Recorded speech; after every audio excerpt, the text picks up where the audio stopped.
Hello, today I am in Schoology to talk to you about submitting Google Drive documents to a Schoology assignment when your facilitator has not used the Google Drive Assignments app.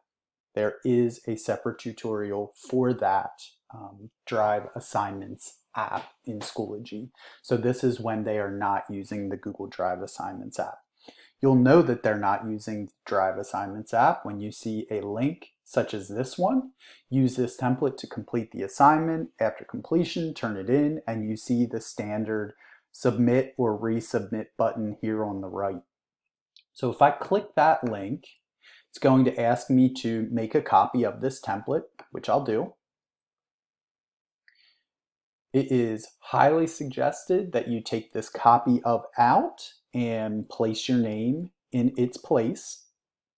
Now that I've done that, I'm going to come back to Schoology. We'll pretend I did all my work inside the template.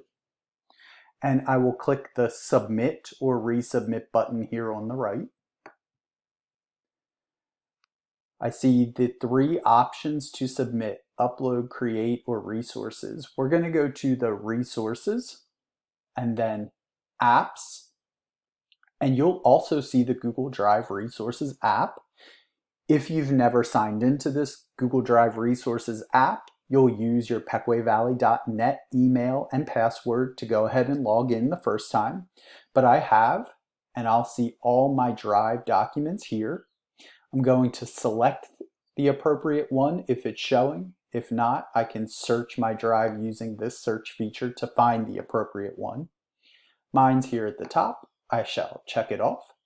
And then import file.